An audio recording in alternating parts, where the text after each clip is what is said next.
We return to the life and operas of Verdi. This is Lecture 8. It is entitled Macbeth.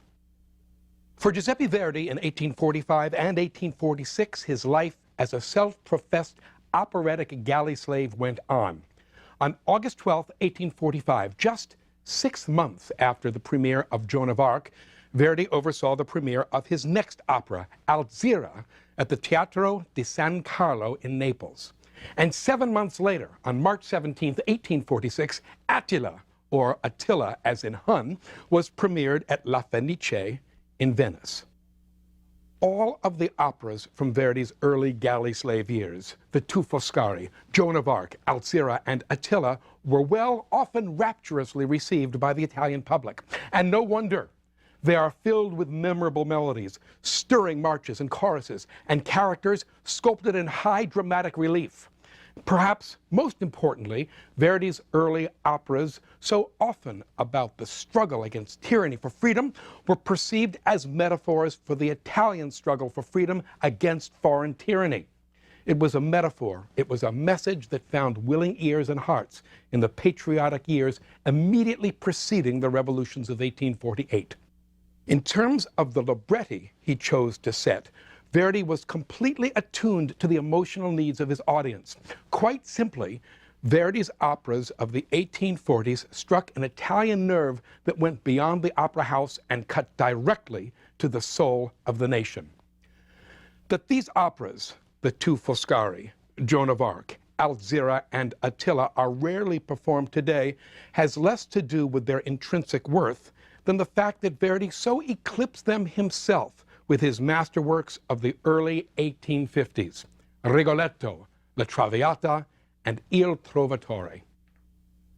By 1846, Verdi had become a national hero for an Italian nation desperate for visible, tangible idols and role models.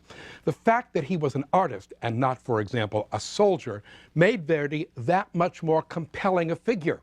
He had achieved what he had achieved on his own, by dint of his own talent and imagination, not through power or violence. He had made the world a more beautiful place and celebrated the time-honored Italian traditions of opera and sprezzatura. In 1846, the poet Andrea Maffei spoke for his nation when he published a sonnet dedicated to Verdi in the journal Scena Teatrale Europa. And here it is. To Giuseppe Verdi, the glory of Italy. New is the sweet angelic magic of your music. New is the tender pure melody. You bring joys and delights to the soul. Already you are the heart of Italian music. You live and reign in every heart, and when you interpret fiery emotions, because of you, new leafy fronds are woven. Your apex is the height of glory. The words Verdi and victory ring out together. Okay, dubious poetry, but lovely sentiments. And please, let us be doubly aware that in the days before the revolutions of 1848, such phrases as Italian music and Italian art were filled with as much political meaning as artistic, because there was not, as of yet, an actual country called Italy. Giuseppe Verdi, who in 1839 had been teaching music in the backwater town of Busseto, had, by 1846, at the age of 33, become a major figure in his country's search for a national identity. Success, retirement, and Macbeth.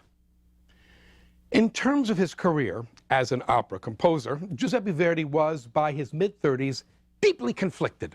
On one hand, he was already sick and tired of the pressure, the stress, the traveling, the debilitating infighting with management and performers, the entire operatic scene.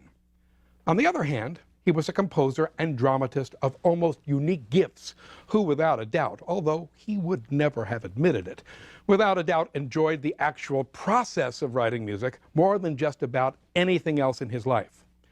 Nevertheless, with the money coming in, Verdi made the executive decision to retire early from the theater, and he made his plans known to anyone who'd listen. In a letter to his friend Giuseppe Domalde, dated April 21, 1845, Verdi wrote that he expected to stop composing by the spring of 1848. To his friend Lorenzo Massi, Verdi wrote on November 5th, 1845, that he, and we quote Verdi, hated the accursed notes I have to write and will find relief only when I shall have finished this career that I abhor, unquote.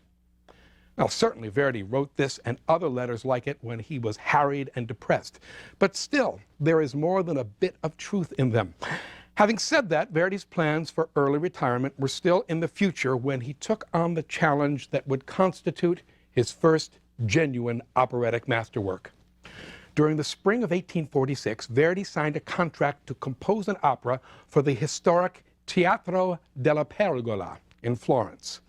It was decided that Verdi's new opera would be a so-called Genere fantastico, a fantasy-style opera, replete with, according to his contract, and we quote the contract, witches, apparitions, soothsayers, sabbaths, wires, trapdoors, phantasms, gnomes, sylphs, undines, and wild settings, unquote. The opera was Macbeth, based, of course, on Shakespeare's play of the same name.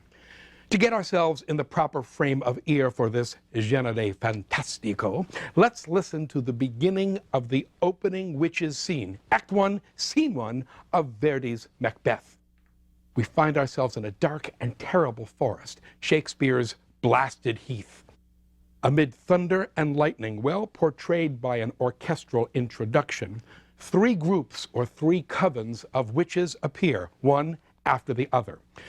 It was at Verdi's request, by the way, that three groups of witches be used rather than three individual witches, as in Shakespeare's original.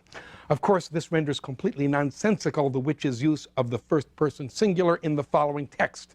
Oh well, we can live with that. The first coven of witches asks the second group of witches what they've been up to. "What have you been doing? Tell us!" And the second witches respond, "I slit the throat of a swine." Nice hobby. The first witches now turn to the third group of witches and ask, "And you?" And the third witches reply, "I had an encounter with a helmsman's wife. She told me to go to the devil, but her husband, who set sail, I will drown him with his ship." Oh, what fun. The first and second groups of witches really would like to play as well. The first group sings, "I'll give you a north wind." And the second group responds, "And I'll raise stormy seas." Lastly, the third group sings, "I shall drive him unto the rocks." A drum is heard, which signals the approach of Macbeth himself. Please be aware, while we listen, of the explosive, storming nature of the orchestral introduction and the purposely shrill sound of the witches' voices. What a fantastic opening this is. So let us listen from the first witch's inquiry to the second. "Que faceste?" What have you been doing?